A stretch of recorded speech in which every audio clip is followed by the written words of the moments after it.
একটি গভীর জঙ্গলে ছিল একটি শক্তিশালী বাঘের নাম বাঘা গি। বাঘা ছিল অত্যন্ত ভয়ঙ্কর এবং জঙ্গলের সব প্রাণী তার ভয়ে পালাত। সে একা থাকতে পছন্দ করত এবং কখনোই অন্যদের সাথে বন্ধুত্ব করতে চাইত না। একদিন জঙ্গলের অন্যদিক থেকে একটি চালাক শিয়াল আসলে বাঘার সামনে হাজির হল। শিয়ালের নাম ছিল চালাক উ। চালাক ছিল খুব মিষ্টি এবং সাহসী, কিন্তু বাঘার শক্তি দেখে সে কিছুটা ভীত হয়। তবে সে সাহসিকতা ধরে রেখে বলল, হে বাঘা, তোমার এত শক্তি, কিন্তু তুমি একা কেন?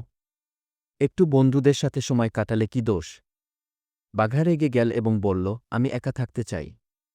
আমি কাউকে প্রয়োজন নেই। তুমি যদি আমার পথে আসো, তবে তোমার জন্য খুব খারাপ হবে।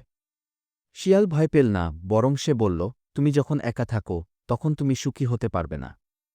আমরা আসলে সবাই বন্ধু হতে পারি গি।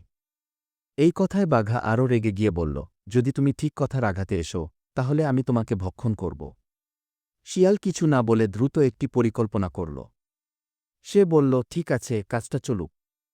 আমি তোমার বিরুদ্ধে একটি চরম চ্যালেঞ্জ নিতে চাই। তুমি যদি আমাকে ধরতে পারো, তবে আমি সারা জীবন তোমার গোলমাল করতে প্রস্তুত। কিন্তু তুমি যদি আমাকে ধরতে না পারো, তবে আমাকে তোমার বন্ধু হিসেবে গ্রহণ করতে হবে গি। বাঘা কিছুটা বিভ্রান্ত হলেও তার অহংকার সত্যিই তাকে চালাকের চ্যালেঞ্জ নিতে বাধ্য করল। তাড়াতাড়ি শুরু হল। শিয়াল দ্রুত দৌড়াতে শুরু করল এবং বাঘা তার পিছনে দৌড়াল। তবে শিয়াল জানত সে কত দ্রুত এবং চালাক, ফলে সে বাঘার সব চেষ্টা এড়িয়ে যেতে লাগল। অবশেষে বাঘা ক্লান্ত হয়ে পড়ল এবং শিয়াল তখন তার সামনে এসে বলল, দেখ, তুমি আমাকে ধরতে পারলে না।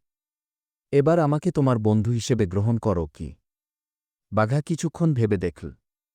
সে বুঝতে পারল যে বন্ধুত্বের মূল্য ছিল এবং যে শক্তি বরং একত্রিত হয়ে আনন্দে থাকা।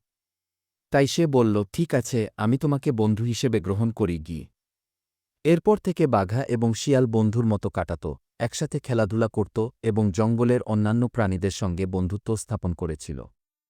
বাঘা শিখল যে বন্ধুত্বই সত্যিকারের শক্তি এবং সুখের কারণ। এভাবেই বাঘা আর চালাক শিয়ালের বন্ধুত্ব শুরু হল, যারা প্রথমে ঝগড়া করেছিল কিন্তু পরে নিজেদের মনের সত্যিকারের শক্তি চিনতে পেরে বন্ধু হয়ে গেল।